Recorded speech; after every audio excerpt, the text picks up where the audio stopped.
Балдар, бүгінгі сабағымызда кеше біз ойлан, жұптас, бөліс деп өтсек, бүгін ойлан, топтас, бөліс деп өтейік, иә? Себебі кішкене күрделілігі бар, есептер бар, сол себептен топтық етіп жұмыс жасайық. Сонда бізде 5 топқа бөлініп отырмыз. Бірінші топ өзіне тиесілі есептерді шығарады, екінші топ өзіне тиесілі, үшінші топ, төртінші топ және бесінші топтың тапсырмалары. Түсінікті ма? Тақта көрініп тұр ма? Жақсы, ал кеттік ендеше.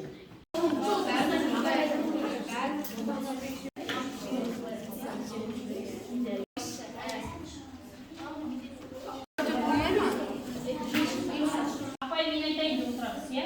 Апай, талқылап жіберейік, 736-ның біріншісі. Барлығыңызда сондай ма? Дұрыс па? Жақсы, ешкімде басқа жауап шығып кеткен жоқ қой. Жақсы. 737-ның екіншісі. Сіздер үшінші топ қой.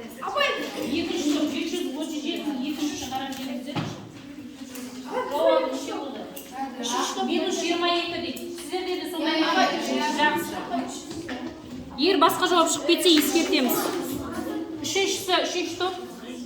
Минус 17,18. Минус 17,18. Дұрыс па? Төртінші топ. 737-ның төртіншісі. Минус 17,15. Қалғаныңызда сондай шықты ма? Иә, жақсы, молодец. 737-ның бесіншісі. Бесінші топ. Нұрсұлтан жақсы.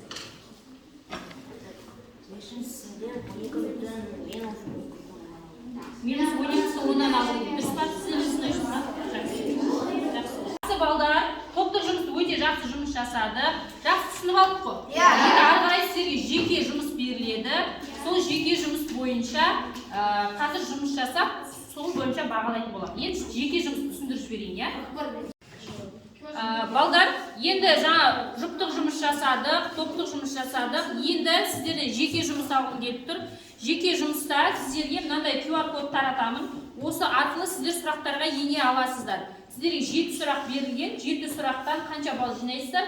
Соған жаңағы жұптық, топтық жұмыстағы жасалған балдарыңыз қосылып, бүгінгі формативті бағаларыңыз қойылатын болады.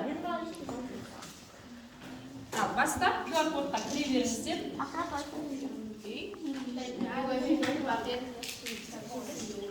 Өздеріңізге кіріп болғаннан кейін келесі адамға бере беріңіз. Сосын код сұрап жатса, төбе жағында тұрған цифрлар, сол kodтарыңыз. Апай, QR-код сканерлер, QR-квизге түпіне бар ғой?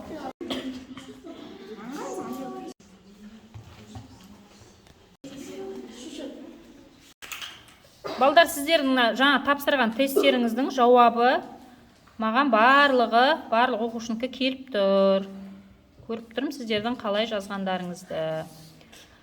Өздеріңізде бағаларыңызды көріп отырсыздар ғой, сіздерге өйткені толық барып тұр. Балдар, кешегі сабақта сіздер маған қызықты есептер болса, күрделірек есептер болса деп айтқан екенсіздер, кешегі кері байланысты оқығанымда. Сіздерге сол үшін функционалды сауаттылықтың тапсырмасын әкеліп тұрмын. Қызықты өте. Астана қаласына қыдырғандарыңыз бар ма? Иә. Бәйтерек ғимаратын, пирамида, хан шатырды көрдіңіздер ғой, иә? Осыған байланысты сіздердің алдарыңызға мынандай есеп қойып тұрмын. Жолаушы Бәйтеректен пирамидаға дейін А километр жол жүрді, пирамидадан хан шатырға дейін 2 есе артық жол жүрді. Жолаушы Бәйтеректен хан шатырға дейін қанша километр жол жүрді деп сұрайды. Кім бізге тақтаға осы есепті жақсылап талдап бере алады? Айару шамыз ба? Жақсы келді. Қалғанымыз дәптеріңізге жазамыз. Қараймыз.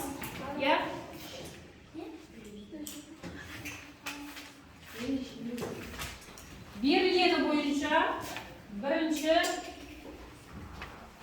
Бәйтеректен пирамидаға дейін. Бәйтерек пирамидаға дейін деген оңға стрелка болып басылайды. Минус, сөйтіп алса.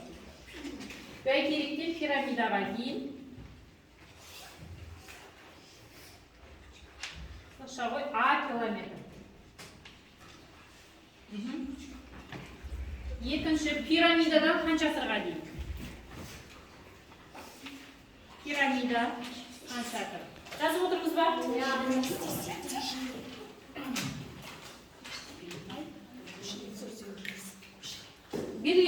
машинасы тақтада тұр.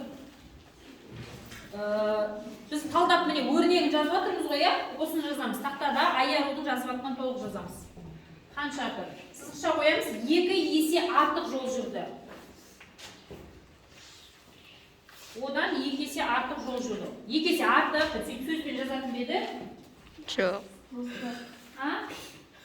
Біз өрнекті өттік қой, иә? Өрнек түрінде жазамыз. 2 есе артық деген сөздің орнына қалай жазсам болады? Ол неден 2 есе артық? Адан есе артық. Онда ол неше а болады? 2 а болады. 2 а километр. Енді қарам мен бәйтеректен пирамидаға дейін, пирамидадан хан шатырға дейін. Енді маған неден неге дейінгі аралық сұрап тұр? Бәйтеректен хан шатырға дейін. Сонда қандай аралық сұрап тұр?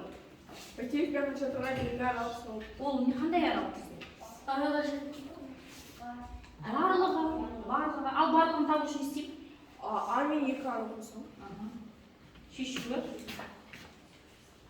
Үша. Аяр шығарамайды деп ойлайсыз ба? Неге айтып отырсыз? Үша. Тең 3 а. Жауабы? 3 а километр. Бірден жауап жазсын. 3 а километр.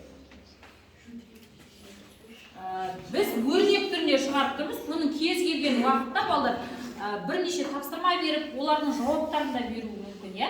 Километрлерін беруі мүмкін нақты. А мынаған тең, мұндағы а мынандай мәнге тең деген сияқты түрлендіріп есеп келе беруі мүмкін. Жақсы, түсінікті ма?